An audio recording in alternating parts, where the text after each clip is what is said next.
아, 와, 이거 문무석이 아주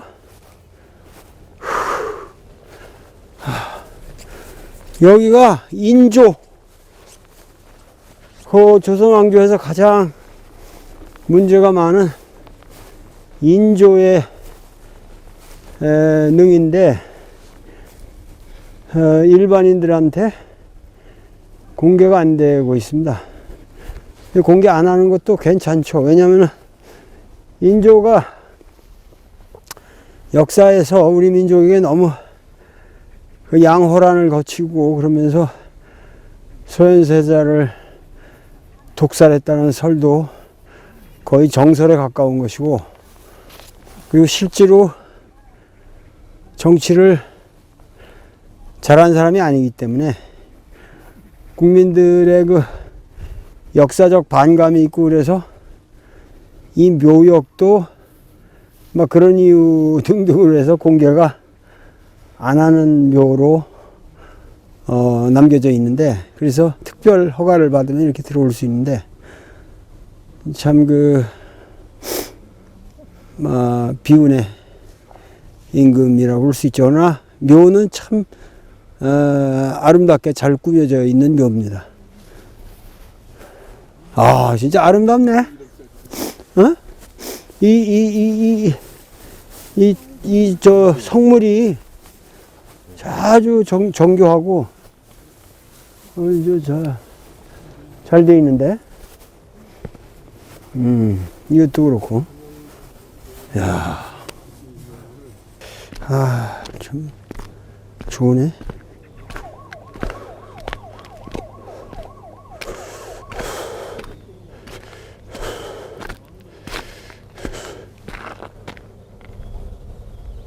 파주를 쭉 돌아보고 왔습니다. 파주라고 하는 곳은 지금 왜 이렇게 됐냐면, 우리가 분단의 비극으로 인해 가지고 서울 이북에 대해서 우리가 너무 지식이 단절된 겁니다. 너무 멀어진 거죠. 사실 서울에서 지금 강북에서 강남 가는 것보다 서울에서 지금 개성 가는 게 더 가깝습니다. 시간적으로 본다면.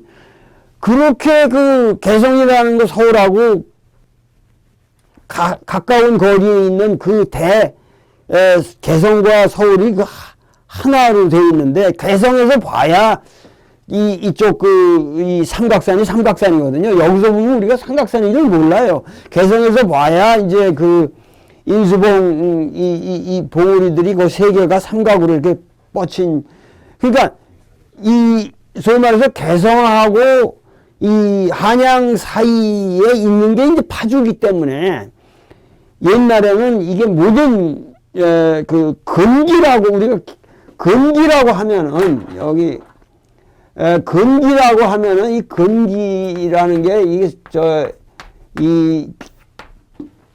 소위 경기라고 하면 경성을 말하는 거고, 경성 주변에 있는 땅들을 우리가 기라고 하는 건데, 그래서 경기라고 말하는 거거든요. 근데 이 기라는 게 사실 실제로 파주예요. 파주에 당대 우리나라 역대의 모든 위대한 학자들이 다 파주에서 살았죠. 왜냐하면 파주가 워낙 명당터고, 이 지역이 그래서 선비들의 고장이죠. 선비들의 고장이고, 그리고 여기 이제 소위 말해서 이 장단이라고 하면은, 우리가 지금 무슨 화통 기차가 거기서 폭격을 맞아가지고 녹슬어가고 있는 화차 때문에 장단역에 그런 이미지가 있는데, 옛날에 장단이라고 하는 데는 이게 거의 우리나라에서 최고급 하나의 문화센터였죠. 조선조에. 여기 지금 어디 가시는 거예요? 이게 덕진산성이라고 백제로부터 이게 초축이 돼서, 백제 시대에 아주 일찍 4세기부터 초축이 된 것 같고, 그래가지고 계속해서 백제 신라가 고구려와 충돌한 곳이기도 하고, 그리고 이제 통일신라 때도 여기가 더 강화가 되고, 그리고 조선조에서 임진왜란 때 아주 여기서 격렬한 싸움이 벌어져서 우리가 굉장히 대패한 곳이기도 한데, 그리고 또 인조반정 그 주축 세력이 여기서부터 그 군대를 모아가지고 사람들을 모아서 인조반정을 성공시켰다고 그러니까, 하여튼 그런 우리 민족의 그 역사가 아주 한 군데 이렇게 집약된 곳이라고 말할 수도 있겠어요. 와, 임진강, 와.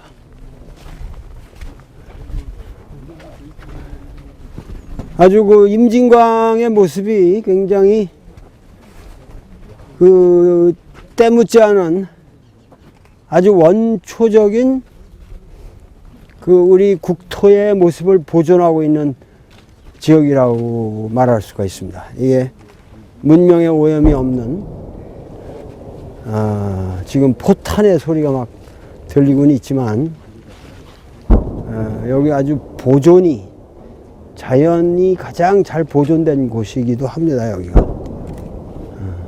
그러니까 여기가 임진강이 여기 초평도 라고, 그러니까 한강의 밤섬처럼 강 안에 있는 섬이죠, 이게. 초평도.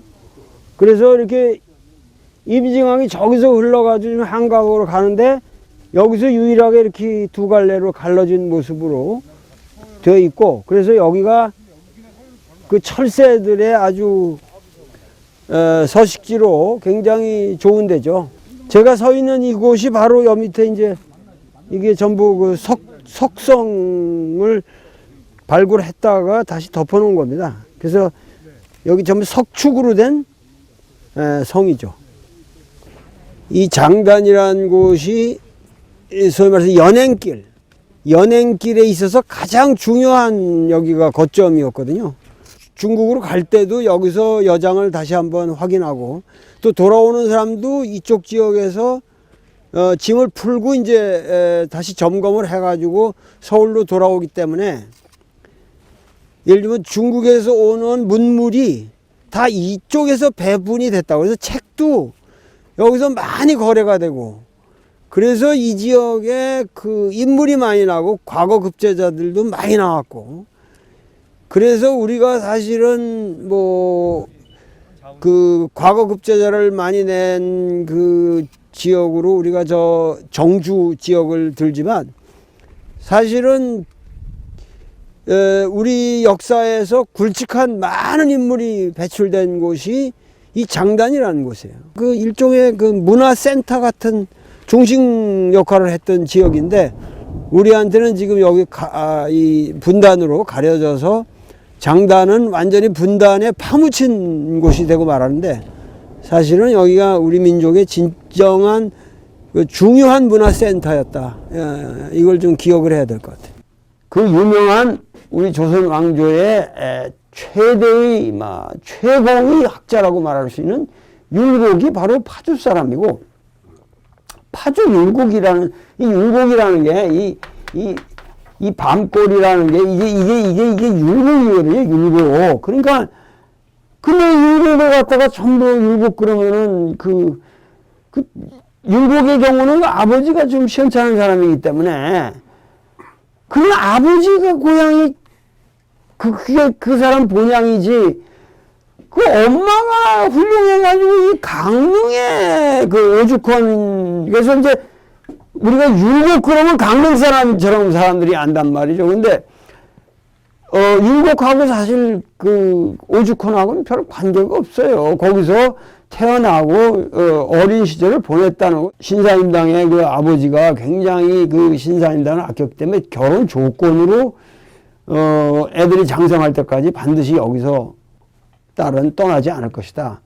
그렇게 해서 그 조건으로 그 결혼을 해서 거기서 좀 컸기 때문에. 그런데 그 사실은 이 율곡이라는 사람은 어디까지나 율곡이죠. 율곡 화석정 거기가 율곡이 있고, 그리고 이제 여기서 소위 말해서 이 사람의 그 부인이 해주 사람이기 때문에 소위 말해서 그 해주 지역이 율곡, 그러니까 율곡의 본 베이스는 사실은 저 해주 쪽하고 이 파주 이쪽이 율곡의 본거지라고 말할 수 있죠. 그리고 아니 신사임당의 묘소고 뭐 율곡의 묘소고 지금 다 여기 율곡에 있어요.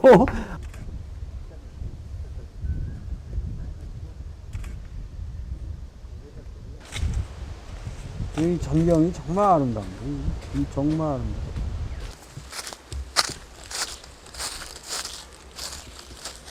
선생님, 여기는 여기가 그 율곡 선생님의 큰 누님 되시는 그 매창이라는 분, 내가 아주 존경하는 분인데, 이분이 그 어머님의 이 모든 재기를 받아가지고 예능과 뭐 아주 총명하고 대단한 분이셨던 것 같은데, 특히 그 이제 율곡이 병조 판서로 있을 때도 우리나라 군대가 너무 이게 망가져 있다. 그러니까는 그거를 아무리 양병설을 주장해도 그냥 양병이 되는 게 아니고 돈이 있어야 되는데, 그러기 위해서는 서얼들에게 허통을 해야 된다. 그들이 벼슬길에 나갈 수 있는 길을 열어주고 서얼을 그 차별 대우를 하지 말아야 된다 하는 거를 임금님에게 상신해가지고, 그래가지고 그들이 상당한 그래도 재력 있는 사람들이 많으니까 그 재정을 국가에서 흡수해서 군비를 충당하게 되면 그런 10만 양병의 꿈도 이루어질 수 있을 것이다 라는 그 아주 구체적인 안을 내신 분이 이 누님 매창이라는 분이죠. 그러니까 여성이지만 그 아주 생각이 방대하고 그 생각하는 스케일이 크고 우리 역사의 아주 중요한 문제를, 핵심적인 문제를 이제 꺼집어내 가지고 율곡에게 계속 건의를 했던 분이죠. 참 대단한 분이죠. 이런 것들이 우리가 이해를 잘 못하고 있다. 그리고 소위 말해서 조선 왕조에 내가 제일 존경하는 서명은과 같은 서명선, 서명은 이런 분들이 전부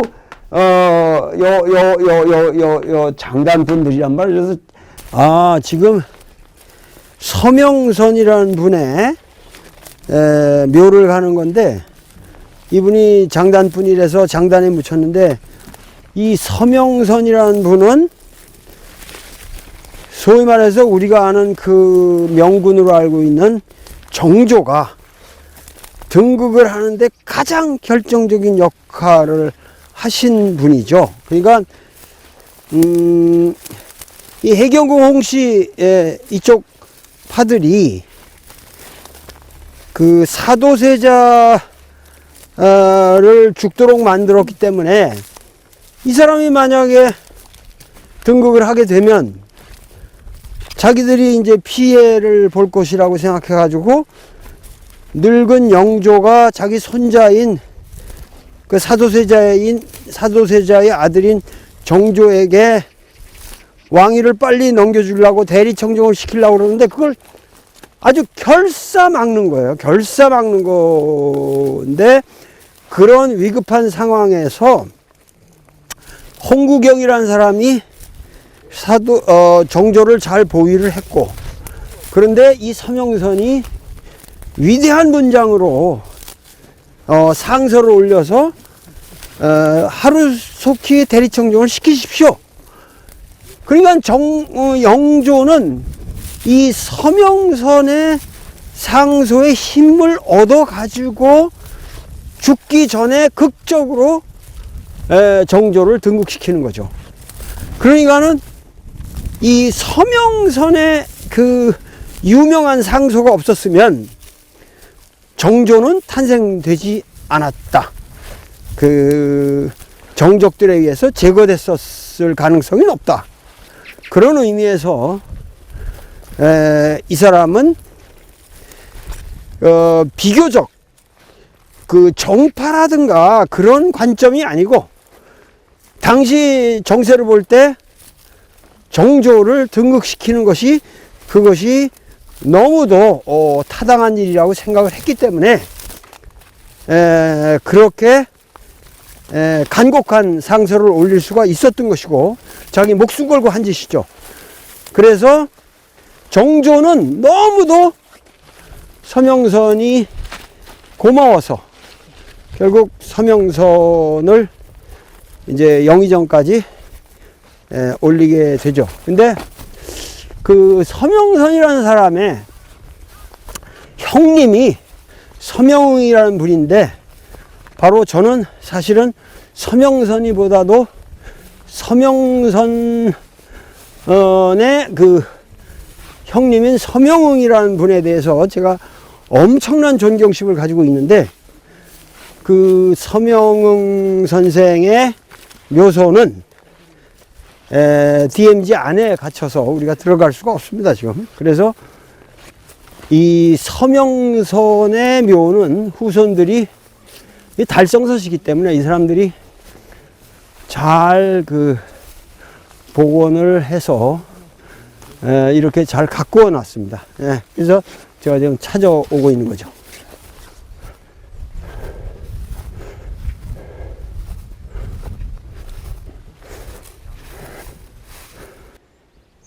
이 묘가 바로 그 정조 때 영의정을 지내신 서명선 선생의 묘소고 그 밑에 보이는 묘가 그분 아들 서로수라는 분인데 그러니까는 서유구의 작은아버지 뻘 되는 분이죠. 작은아버지. 그래서 그분이 바로 저분이 요 밑에 동네에 지금 저 밑에 동네에 집을 짓고 여기서 사셨답니다. 이게 정조가 써서 내린 어제 사제문. 그래서 정조가 의리주인 아주 의리의 사나이라고 그랬군. 그래서 여기 그 행위 아주 이 흉한 놈들이 전부 이럴 적에 몸을 아주 사리지 않고 결국은 자기를 이렇게 그 등극을 시키도록 도와줬다는 얘기를 여기다 아주 정확하게 써놨네요. 자기를 도와서 그렇게 해줬다는 거 계속 이 흉악한 놈들 계속 흉악한 놈들 때문에 내가 여기도 뭐 이 흉악한 놈들 때문에 내가 죽을 뻔했는데 이 서명욱이 때문에 내가 살았다 그 얘기를 계속 써는 거야. 아, 서명선. 그러니까는 이 서명웅이 집안이 그 뭐 방대한데 그 일가족이 다 아주 대단한 학자들이고 이 비를 쓴 사람은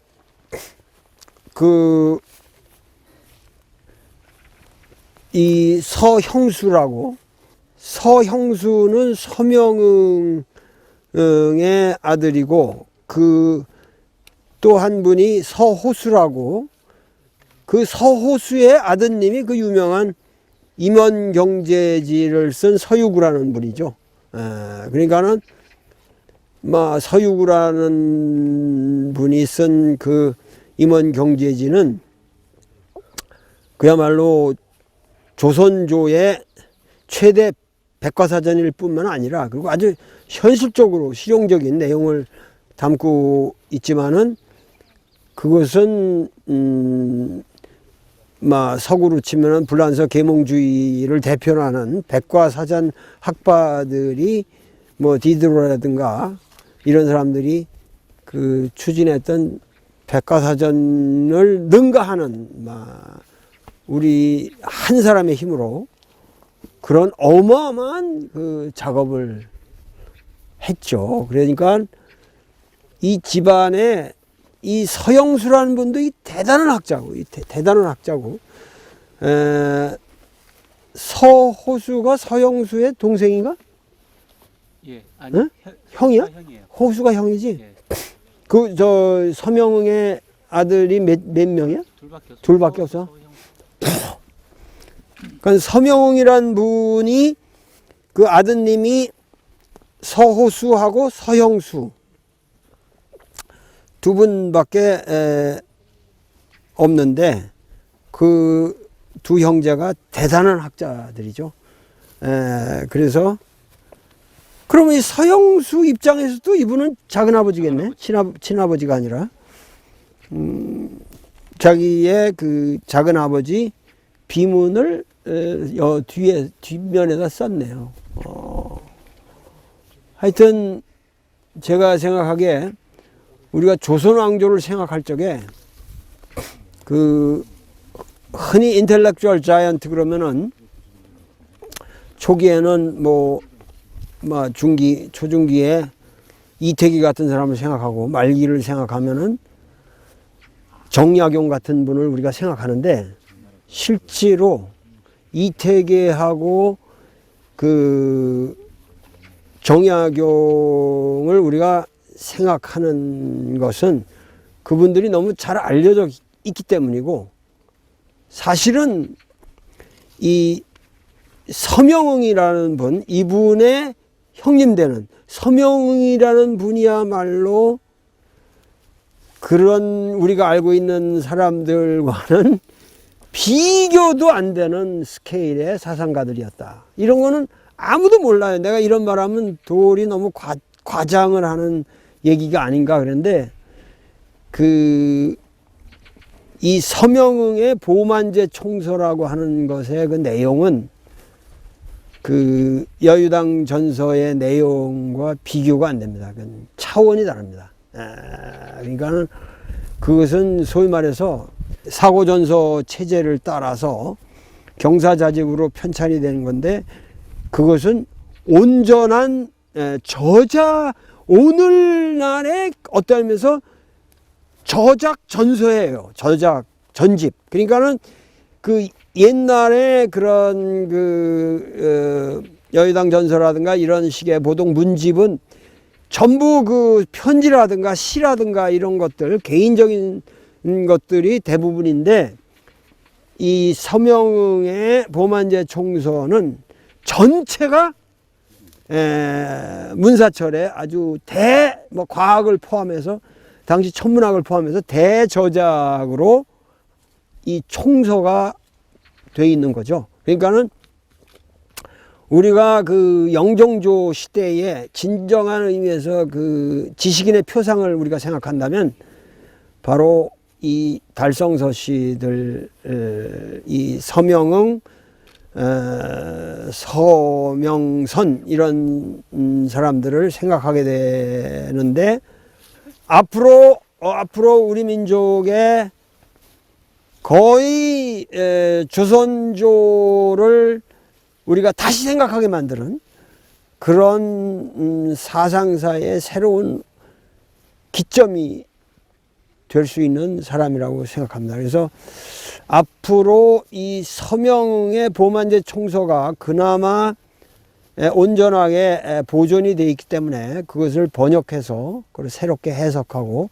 이렇게 되면은 여유당 전서에서 받는 충격의 수천 배의 충격을 그야말로 수천 배의 충격을 우리가 받을 수 있을 것입니다. 근데 우리가 지금 아무도 서명웅이라는 사람의 이름도 모른다는 거죠. 이름도 잘 모른다. 그리고 부분적으로 우리나라의 과학사 하는 분들이 부분적으로 언급을 하고 있으나 제가 보기에는 조선 사상사는 서명웅이라는 사람을 다시 조명하면서 전체를 어떻게 해서 이런 대사상가가 조선조에 출연할 수 있었던가 이걸 기점으로 해서 정약용이나 이태계 그리고 모든 사상가들을 재평가해야 된다. 그래서 그렇게 되면 완전히 우리 조선 사상사의 격이 높아질 것이다. 이런 그 위대한 인물들이 이 파주 땅과 그 관련이 깊다고 하는 걸 생각하면 이 파주의 유산들, 우리 문화유산들을 조금 더 깊게 이해하고 아낄 필요가 있다. 그리고 특히 개발을 하지 말아야 되고, 앞으로 통일 기지로서의 파주의 위상을 다시 한번 우리가 생각을 할 때가 아닌가. 그리고 새로운 통일의 철학으로서의 서명의 철학을 우리가 재조명해야 된다. 이 정도로 끝내도록 하겠습니다. 정조의 언어가 일을 가는구나 그냥.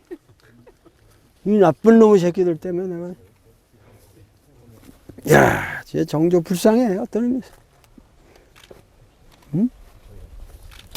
이렇게 그 정조가 한을 품고 이런 비문에도 이렇게 한을 품을 정도로 쓰는 거 보면 이 정말 정조는 너무 당한 거야. 그리고 그래서 정조는 결국은 개인적인 원한에 너무 사로잡혀 있었기 때문에 그 정조의 치적이라는 게 대부분 자기 아버지의 복원과 관련돼 있었기 때문에 우리가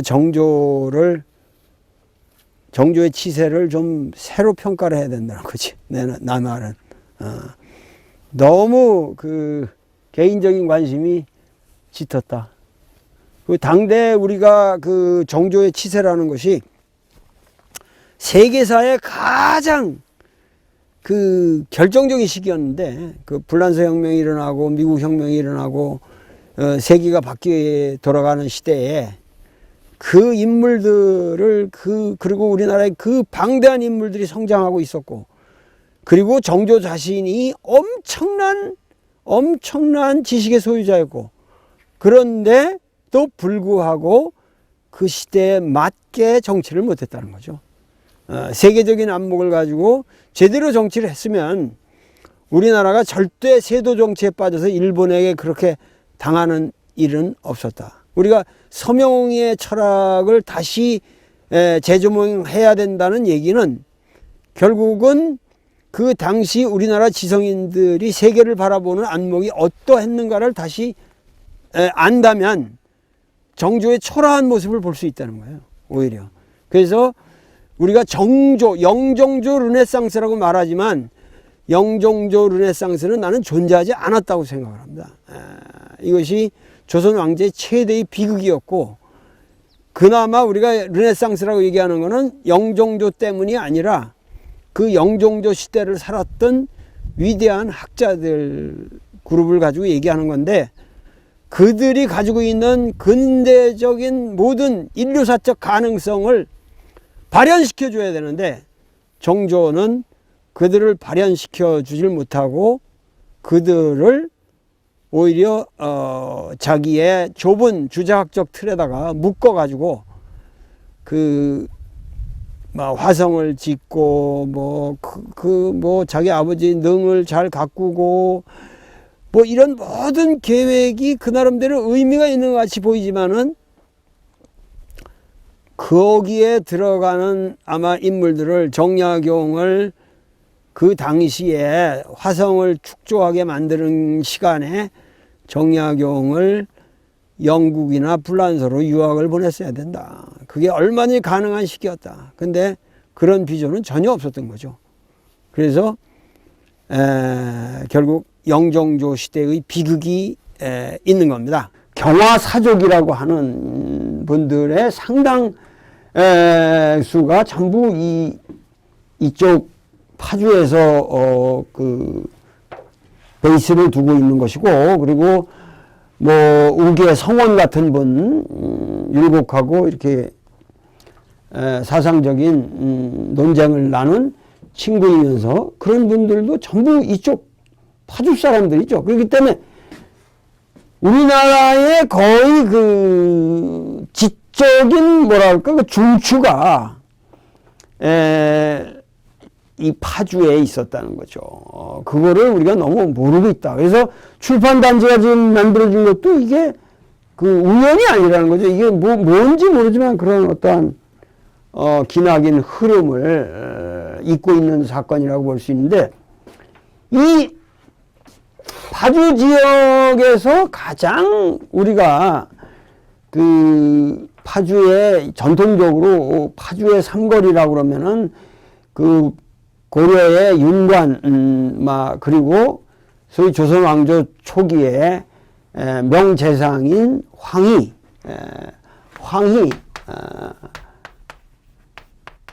황희라는 분이 그 어렸을 때 아주 그 열병을 알아가지고 굉장히 죽을 뻔했거든요. 어린 황희라서 아버지가 원래 이름을 갖다가 좀 오래 살아서 늙을 때까지 좀 수혜라 그래서 이름을 수로라고 졌는데 나중에 이게 너무 나이보다는 기쁘게 사는 게 좋겠다. 그래서 아버지가 그 희로 바꿔줬다고 그래요. 근데 이 양반은 역사에서 이렇게 장수한 사람이 없죠. 90세에 돌아가셨으니까 역대로 황희와 같이 장수를 한 사람이 드물어요. 왜냐하면은 장수를 했다 그래도 이 사람은 현직에서 87세까지 재상을 했으니까 그것도 18년간. 그러니까 그 황이라는 분의 인생이라는 게 그래서 우리가 이제 이 황이라는 분 파주 그러면 황이라는 분을 우리가 빼놓을 수가 없죠. 이 소위 이 반구정이라고 하는 게 여러분들이 잘 가시면 잘 알겠지만 지금 이 반구정이라고 한 대로 가신 것은 세종조에 이 사람이 좌의정인가 있을 때 제주도에서 말을 기르던 사람이 1000마리를 떼죽음 당하게 만들었다고 그러네. 그러니까 그 당시 볼 때는 굉장한 사건이죠. 1000마리가 죽음을 당했으니까 뭐 병 때문에 그런지 하여튼 그걸 잘 먹기 그래서 나라에서 그 사람을 이제 벌을 줘야 된다. 그런데 황희가 그거를 못 주게 막으니까 또 그거를 빌미로 해서 그 상소가 너무 들어와 가지고 결국은 좌의정에서 파직되는 때 그때 이제 반구정이라는 데로 간 겁니다. 원래 이 사람을 이제 크게 발탁한 사람이 그 이방원인데 태종이죠. 근데 이 태종이 소위 말해서 그 양녕대군이 원래 세자였는데 그놈이 영 그 주색을 좋아하고 영 뭐 이렇게 성격이 치밀하게 나라를 다스릴 놈 같지가 않으니까 그 밑에 있는 충령으로 바꾸자. 근데 이 황희는 굉장히 그 법치주의자예요. 상당히 우리가 보기에 황희라는 사람은 이 조선조에 우리가 말하는 지식인의 이미지하고 전혀 달라요. 그래서 이 사람은 한번 국가에 이런 법을 세웠으면 세자를 책봉했으면 그거 그대로 가야지. 그렇게 함부로 바꾸는 게 아니라 그래서 그 충녕대군이 그 세자로 바꿔지는 것에 대해서 강력하게 반대를 합니다. 그래서 그러기 때문에 할 수 없이 태종이 이 황희를 내치는 거거든요. 그래서 그때 귀양 간 곳이 이 사람이 소위 말해서 남원이었고 거기서 산 곳이 광통루라는 정자를 짓고 살았는데 그게 나중에 그 유명한 광안루가 되어서 이제 춘향이의 이야기로까지 이렇게 발전하게 되는 겁니다. 그러니까 하여튼 그 이제 이 양반이 살았던 대로 대표적으로 우리가 뽑는 데가 이제 그 광통루, 광안루하고 반구정을 우리가 꼽죠. 근데 우리가 뭐 교과서라든가 이런 걸 통해서 황희정승 그러면은 청백리로서 아주 이 가난하게 청빈하게 산 사람이다. 근데 그 이미지 때문에 황희를 우리가 너무 모른다는 거죠. 이 황희라는 사람은 원래 고려 사람이죠. 고려 사람이고 이 사람이 그 공명 때 이렇게 사람인데 그 공민왕 때 태어나서 하여튼 그 시절부터 이제 몽고에 이런 걸 다 거치고 그래서 이 사람이 하여튼 그 관직에 나아가는 그러니까 문과 급제를 하는 것이 공양왕 원년입니다. 공양왕 원년이거든요. 그러니까는 이 사람은 14살부터 음직을 받아가지고 벼슬을 했는데 이 사람이 벼슬 저기를 안 봐요. 이 과거를. 왜 너는 실력도 있는데 과거를 안 보냐? 그러니까는 나이 어리다고 아무리 내가 총명하다고 그러고 과거를 내가 봐도 붙을 수는 있지만 그 어릴 적에 일찍이 과거를 봐서 벼슬을 받고 이러면은 언제 그 공부를 할 수 있겠냐고. 나라에 복무를 해야 되니까. 그래서 넓게 책을 읽고 공부를 하려면 과거는 될 수 있는 데는 늦게 보든가 안 보는 게 좋다. 그래서 자꾸만 이렇게 안 봐요. 그러다가 주변에 권고인이 돼서 할 수 없이 이 사람이 이제 나중에 그 과거를 보아서 문과 급제를 한 것이 공양왕 때 했는데 그 뒤로 그러니까 이 황이라는 분하고 우리가 되게 같이 아는 사람이 이제 맹사성이거든요. 근데 맹사성하고 나이가 비슷해요. 근데 맹사성은 이제 그러니까 이미 이 사람이 문과 급제를 했을 때는 위화도 회군이 이루어진 후죠. 그러니까는 벌써 이제 이게 세태가 기울었는데 이 맹사성이라는 분은 아예 그냥 처음부터 새 정권에 붙는 거죠. 그 당시에 사람들의 지식인들을 볼 때 이제 나라가 바뀌었다. 혁명이 됐다 할 때 과연 어떻게 자세를 취할 것이냐. 그래서 그 어떤 사람들은 이 세태가 이렇게 이미 변했고 그동안 쭉 그 흘러온 과정을 본다면 이게 고려가 도대체 이게 말이 되냐. 그래서 막 올 게 왔다. 그렇게 해서 새 왕조에 타협하는 사람들이 있고 그러니까 이런 그 복잡한 상황에서 두문동이라고 그러는 소위 말해서 그 이제 개성 옆에 있는 개풍군 있는 거기에 두문동에 들어가서 우리가 그래서 두문 72년이라는 말을 우리가 쓰지 않습니까? 그래서 소위 말해서 두문불출이라는 말이 거기서부터 이제 우리말에서는 유래되었다 이러는데 그래가지고 이성계가 이제 그 정권을 잡고 보니까는 사람이 부족하거든요.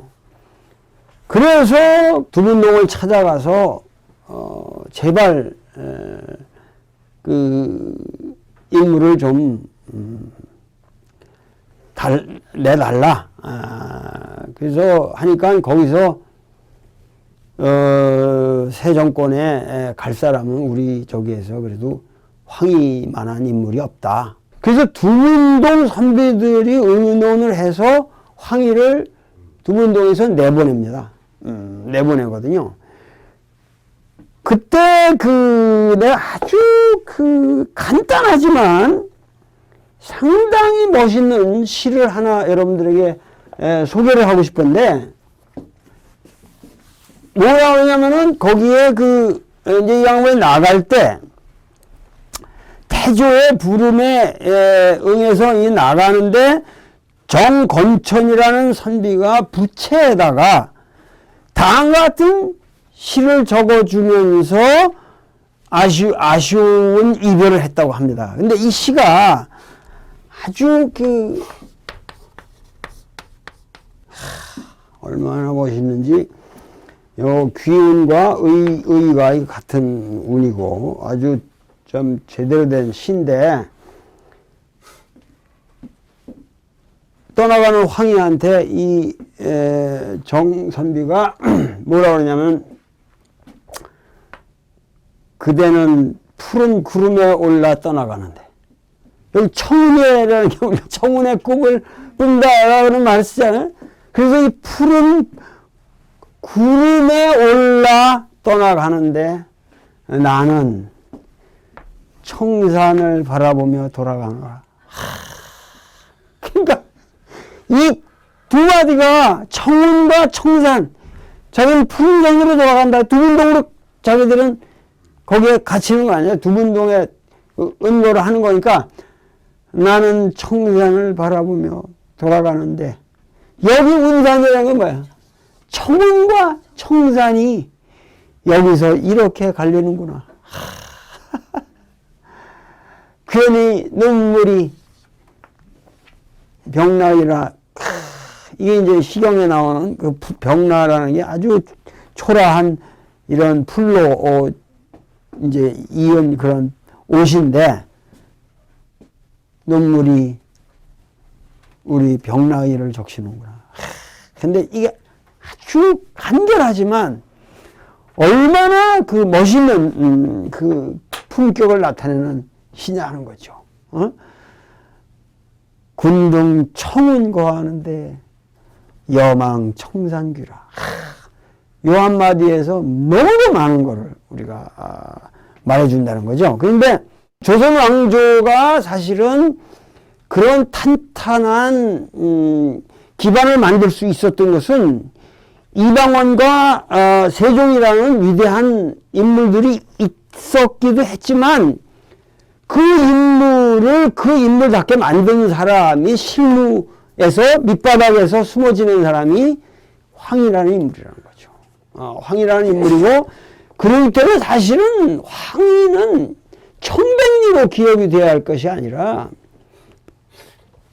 건국의 아버지죠. 건국의 아버지죠. 그야말로 조선의 건국을 가능케 한 탁월한 정치가 로서의 황희를 우리는 기억해야 된다. 이방원이가 이제 태종에 있을 적에 그 민무질, 민무구 이런 그 이쪽 외척들이 바로 하니까 자기가 칠 수가 없는 이제 그것도 상당히 그 어려운 상황이란 말이에요. 근데 우리가 황희경승은 굉장히 인자하고 뭐 굉장히 청백리로 알고 있지만은 그걸 상의하니까 가차없이 처단하십시오. 걔들 하는 행동이라는 게 국가에게 도움될 게 없습니다.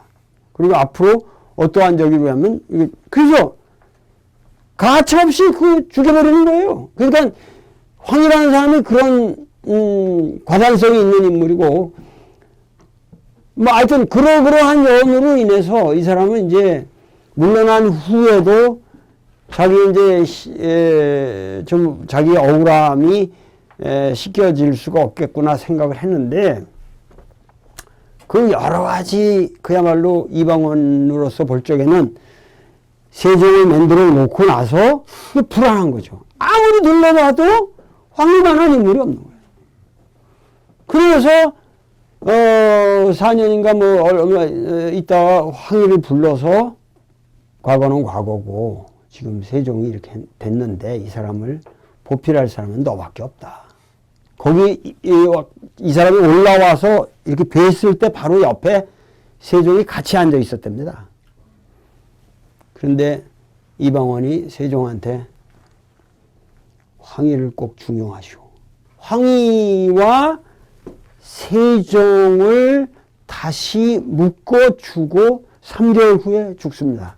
이방원이. 아마도 이방원이 한 일 중에서 가장 정확한 일을 한 것이죠. 그래서 결국 세종조 전체가 황희가 지킵니다. 세종을. 그러고 세종의 아들 문종 2년에 황희가 죽거든요. 90세로.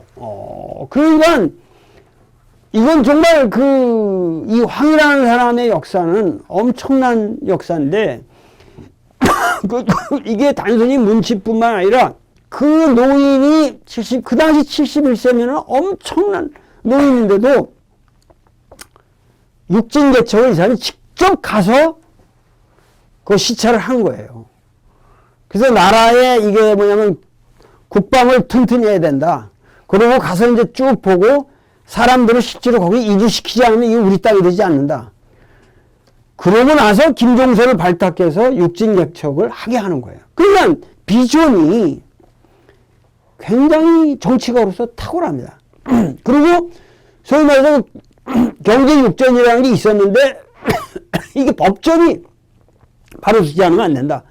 그래서 그 경제 육전을 다 뜯어 고쳐서 실리적으로 만든 것이 이제 경제 속육전이고 그것이 나중에 이제 경국대전이 되는 거죠.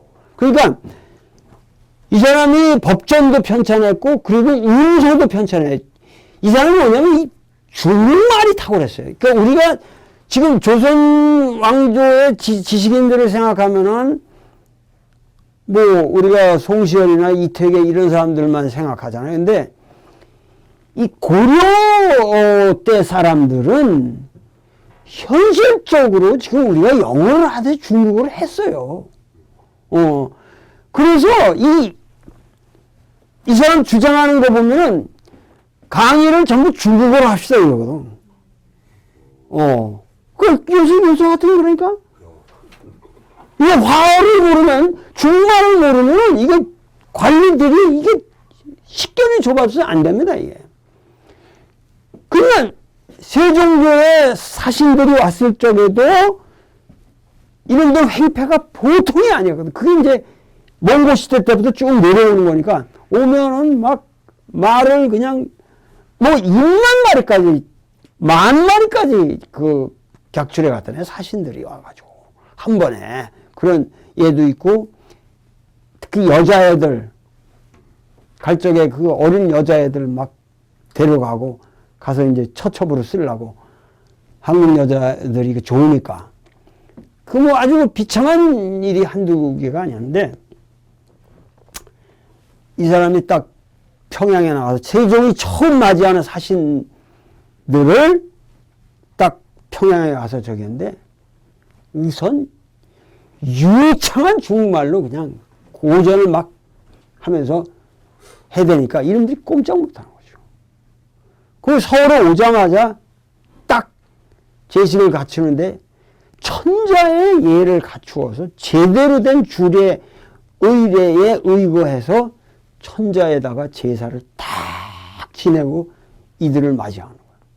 그 지들이 이게 무슨 와서 저기 하려면 이게 자기들보다 훨씬 더 정확한 고래에 의거해서 천자에게 이 아련하는 제식을 올리니까 이놈들이 그냥 팍 죽어가지고. 그래서 소위 말해서 우리가 동방예의지국이라는 말이 황희로부터 생긴 겁니다. 그들이 가서 진짜 조선은 대단한 나라다. 그래서 자기들이 일체 갖고 가던 말도 다 내놓고, 뭐 그냥 석등잔이나 뭐 벼루 같은 거 몇 개 주는데 그것도 안 받겠다고 그러는 걸 나중에 인사마을에서 몇 개만 그냥 가져갔답니다. 그러니까 그만큼 이 황이라는 인물이 대단한 사람이었는데, 그 황희를 알게 해주는 것은 이런 대단한 얘기보다 이 사람이 정치가로서 얘기는 내가 뭐 다 할 수가 없고, 이 사람이 이제 황해도와 평안도 지방을 암행어사로 이렇게 암행을 하는 거예요. 암행을 하는데, 어딜 가니까 어떤 늙은이가 이 쟁기질을 하는데, 두 마리 소가 이렇게 가는 그 큰 쟁기가 있거든요. 이렇게 두 마리 소가 이렇게, 척박한 데는 혼자 힘드니까. 그래서 이제 거기 고을 수령 사람 땜이 어떠냐고 이제 떠보려고 지나가다가 이제 암행어사로 가다가 그 노인한테 대짜고짜 이 동네 수령이 어떤 놈이냐 이렇게 물을 수가 없잖아요. 암행이라도. 그래서 말을 꺼내려고 이렇게 보니까는 뭐 두 마리 소가 보이길래 무슨 저 소 두 중에서 저 검은 소하고 누렁소 중에서 어느 게 더 일을 잘합니까? 그러니까는 이 노인네가 잠깐 이리 와 보시라고. 이 노인네를 저 구석에 너 뒤로 뒤로 끌고 가가지고 이 황희를 그러더니 조그만 소리로 저 누렁소는 말을 하면은 잘 듣고 열심히 일을 하는데 저 검은 소는 힘은 좋은데 저놈이 말을 안 듣고 참 그 게으름을 필 때가 많습니다. 듣고 보니까는 왜 이 말을 하려고 거기서 그냥 그 말을 할 것이지 그 밭을 가로질러가지고 먼 데까지 자기를 데려간지 아니 이 말을 하려고 나를 여기까지 데려왔습니까? 그러니까 그게 모든 게 미물이라 해도 다 영물인데 내가 이걸 하면은 이리야 저리야 이거 몇 마디만 해도 다 알아듣는 애들인데 그 알아듣는 애들 앞에서 이놈보다 못하다는 얘기를 하면은 얘들은 죽으라고 나를 위해서 일을 하는데 미안하지 않습니까? 그리고 얘들이 그걸 들으면 그렇게 그럴 리가 있냐? 그러니까는 절대 그렇지 않습니다. 그러면서 얘기를 간곡하게 하는 거죠. 그래서 거기서 그 노인의 이야기를 평생 교훈으로 삼았다. 그러니까 남을 비교해서 평가하고 이런 짓을 이 사람은 평생 하지 않았다는 얘기죠. 이걸 보면은 이 공적인 영역에 가면은 이 사람이 얼마나 대단하냐 하면은 김종서를 이 사람이 픽업해서 그렇게 육진을 개척하게 하고 그런데 김종서가 사람이 이게 무인 기질이고 그러고 대단한 학식도 갖추고 뭐 이런 사람이니까 이 사람이 좀 평소 때 상당히 이렇게 좀 거만하고 그런 자세가 있었던 인물인 모양이에요. 그래서 어느 날 그 회의 때 김종서가 조금 술에 취해가지고 이렇게 다들 이렇게 대신들이 앉아있는데 김종서가 삐딱하게 이렇게 좀 이렇게 앉아있었던 모양이라. 그러니까는 이 황희정승이 저 김종서가 앉은 책상이 다리가 하나 이게 잘못된 것 같으니까 가서 그 걸상을 고쳐줘라. 그러니까는 김종서가 하는 얘기가 육진을 개척할 당시에 밤중에 적의 화살이 날아들어 책상 머리에 꽂혔어도 내가 얼굴빛이 변하지 않은 사람인데 오늘은 식은땀이 내 등을 적셨다. 그만큼 무서운 거죠. 나중에 김종서가 강원도를 순찰하고 돌아올 때 토종꿀 한 단지를 갖다가 이 황희정승한테 선물을 한 거죠. 그래가지고 자기 병조를 시켜가지고 보낸 거예요. 그러니까 황희정승이 사실 기뻐할 줄 알았는데 막 불같이 화를 내면서 이 자식아 이게 그 시골에 그 강원도에 그 산골에서 그 어렵게 꿀을 한 단지를 하려면 이게 얼마나 노고를 거쳐서 이렇게 했는데 그것도 뇌물로 네가 받은 것이 분명하고 그리고 네가 돈을 주고 샀다 그래도 네 사적으로 샀다 그래도 어떻게 여기 병졸은 녹봉을 받는 고인인데 네 사적인 심부름꾼으로 시켜서 나에게 보내냐. 그 두 가지가 크게 잘못됐다. 그리고 꿀단지를 돌려보내요. 그러고 나서 매사에 잘못하면은 이 김종서를 야단을 치는 거예요. 판서를 지낼 때에도 계속 야단을 치니까 좌의정 맹사성이 이제 정승에게 물은 거죠. 그래도 김종서는 당대 이름난 재상이고 공이 추천한 사람인데 어떻게 그렇게 구박이 심하십니까? 이러니까 황희가 앉아있던 자리를 툭툭 치면서 김종선은 바로 이 자리를 이을 사람이요. 그런데 성품이 거만하고 대사를 도모하는데 너무 과격하여 앞으로 자중하지 않으면 반드시 낭패를 볼 때가 있을 것입니다.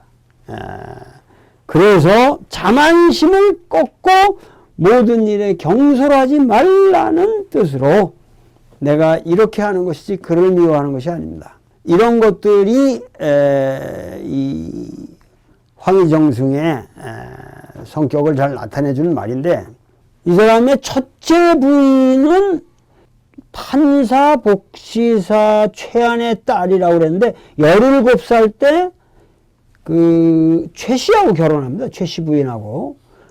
그런데 슬하의 딸 하나를 남기고 그 황희가 23살이 되던 해 세상을 떠나고 말아요.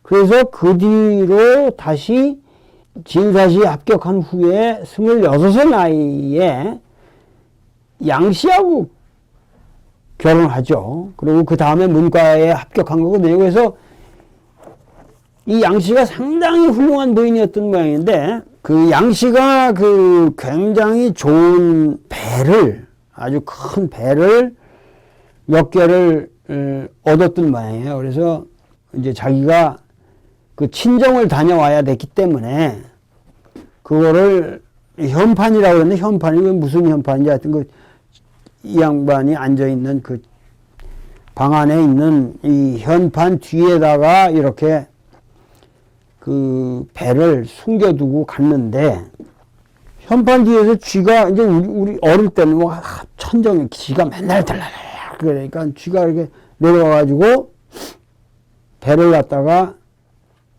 쏘라 먹는 거예요. 근데 배가 워낙 미끌미끌하고 이게 잘 안 되니까는 거기서 이제 사람한테 들키기 쉽고 그러니까 하여튼 이놈들이 뭐 쏠고 이렇게 아주 입을 꽉 물게 되고 그러니까 이놈들이 그걸 어떻게 해가지고 다 끌고 지들 굴로 2개를 싹 갖고 간 거예요.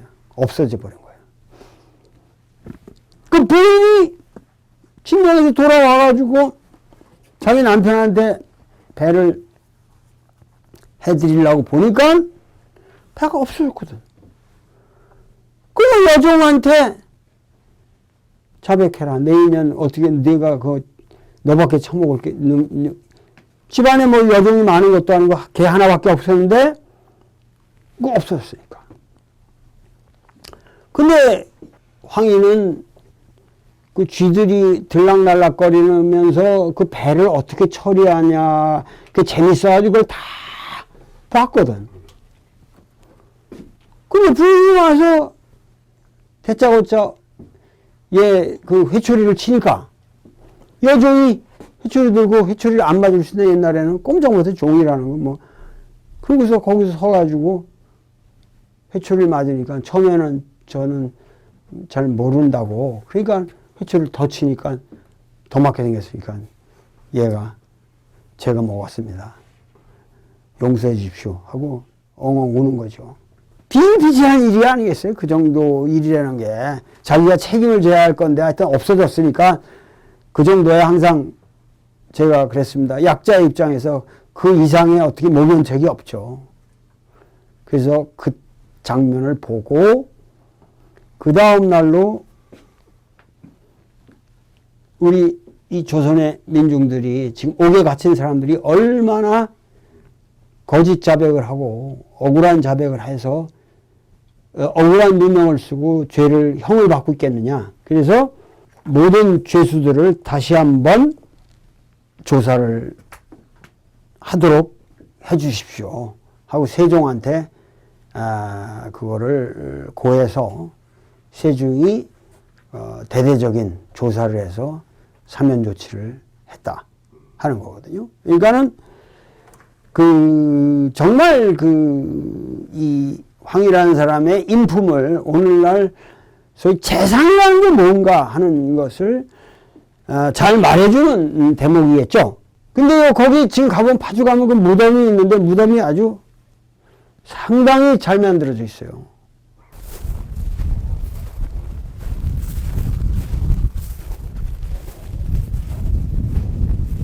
와, 저 훌륭한 묘다. 옷 한 벌이 없었던 사람인데 왜 이렇게 무덤은 어리떵떵하냐, 그리고 의아하게 생각했거든. 근데 그 밑에 보니까 신숙주가 지은 묘비가 있거든요. 그 묘비에 쓰여져 있어요. 묘비에. 이 사람이 죽었을 때 무일푼이었는데 국민들이 그냥 백성들이 와서 너도 할 것 없이 다 돈을 내서 이 묘를 이렇게 조성했다는 거예요. 그러니까 그 백성들의 그 감사와 사랑의 정이 넘친 거죠. 그러니까는 막 이런 것들이 하나도 우리가 그러니까 조선 왕조 초기에 이 건국의 기초를 닦은 막 이런 인물들의 이야기. 그러니까 무슨 얘기냐면은 나는 최근에 그 하이데거의 제자인 한나 아렌트를 그 Banality of Evil이라고 하는 악의 평범성이라고 하는 주제를 가지고 막 최근에 읽었는데 그 한나 아렌트는 이제 그 하이데거의 제자면서 하이데거와 사랑을 하기도 했고 뭐 그 상당히 대단한 여자죠. 그런데 하이데거는 그 결국 그 인간은 죽음을 향한 존재라는 테마를 내걸거든요. 죽음을 향한 테마라고 하는. 그래서 결국 죽음을 향해서 그거에 대한 그 소위 말해서 불안, 존재 불안이라는 것이 그 삶의 가장 근원적인 문제고 동력이고, 그래서 죽음을 향한 존재라고 하는, 어차피 그러기 때문에 이제 그 물을 향한 존재고, 그래서 항상 물로 자기를 투기해야 되고 결단하고 엔트샤이딩하고 엔트부르프하고 뭐 이러면서 거기서 이제 끊임없는 결단을 하는 인간들, 결국 어차피 죽음을 향한 존재라고 하는 거. 태어나자마자 우리는 죽음이라고 하는 이 유한한 삶의 문제에 항상 직면하게 된다는 거죠. 막 이것이 결국 그 실존이라고 하는 의식, 그 소위 말해서 엑지스텐스라고 하는 사상의 근본이 되는데, 역시 이게 사실 그 굉장히 아포칼립틱한 사상이죠. 그 하이데거는 전혀 안 그렇다고 그러지만은 결국은 이게 기독교적인 서구적 세계관의 철학이라고. 근데 한나 아렌트는 죽음이라는 거를 내세우는 게 아니라 인간이라는 존재의 가장 근본을 탄생으로 보거든요. 결국은 탄생이다. 탄생이라는 것은 결국 인간이라고 하는 것은 죽음을 향한 존재가 아니라 탄생을 위한 존재라는 거죠. 그러니까 우리가 사랑을 하는 것도 결국 자식을 낳아서 여기서 새로운 삶이 시작되는 거 아니에요. 그러니까 우리가 산다고 하는 것은 항상 새로운 시작을 위한 것이다. 여기 새로운 시작이라는 개념이 굉장히 아렌트 사상에서는 특별한 의미를 가지게 됩니다. 새로운 시작이라고 하는 게. 그러니까는 항상 우리는 새로운 시작을 위해서 산다는 거죠. 이 새로운 시작이라는 거를 이 여자는 이제 정치철학에서 이거를 바로 혁명이라고 부르는 거죠. 그러니까 혁명이라는 것을 우리가 생각할 때 리보루션이라는 말이 그 리볼브 한다 해서 있는 걸 뒤엎는다라는 생각만 있는데, 사실은 기존 체제의 전복이라고 하는 것이 혁명이 아니라 새로운 시작이라는 거죠. 그렇기 때문에 혁명이라는 건 반드시 뭐예요? 네이션 빌딩이 하나의 건국이라는 개념과 일치한다는 거예요. 혁명을 한다는 것은 모든 역사에 있어서의 혁명적 사건이라는 건 건국의 사건이거든요. 우리가 예를 들면 동학혁명, 그러면 동학혁명을 우리가 혁명으로서 불란서 혁명과 같이 대등하게 놓을 수 없는 이유가 그 동학혁명은 건국으로 이어지지 못한 거거든요. 이념적인 혁명성만 있는 거지. 그래서 우리가 동학혁명의 그 정신을 이어받으려고 해서 우리가 혁명이라고 말을 하지만 사실은 건국이라고 하는 이것이 없다는 거죠. 그래서 오늘날 이 황이라는 인물을 본다면은 결국 황이는 새로운 시작의 인물이었다. 결국은 구체제 전복이라고 하는 면에서는 그것은 이방원의 그 몫이었고, 진정한 의미에서 새로운 시작을 한 인물은 내가 보기에는 황이었다는 거죠. 그러니까 거기에 세종이라는 인물이 최고의 권력자로서 황희의 이러한 거대한 인격과 만나서 결국 세종조라는 찬란한 그 문치를 이루었고, 그것이 결국은 조선 왕조의 여러 측면의 기초가 된 것이죠. 그래서 사실은 세종이 놓은 그 기초가 조선 500년이라고 하는 장수를 가져온 거죠. 나는 황룡을 생각하면서 내가 하지만은 그냥 한 저기를 내가 이 책을 황희를 읽고 나서 내가 쓴 시가 있는데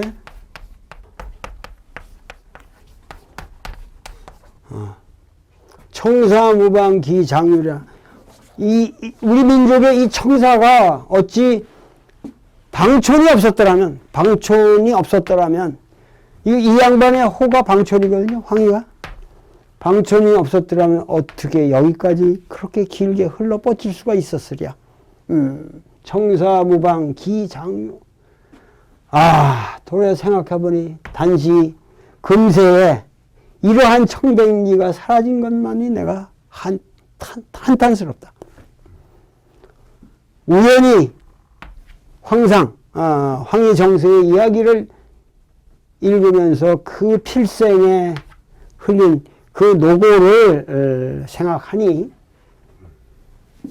문득 나의 도가, 도울의 도가, 돌이니까, 그래서 여기 청백의 백과의 석이 이제 같은 운인데 하나의 그저 완고한 하나의 돌멩이에 불과한 것 같은 느낌이 드는구나.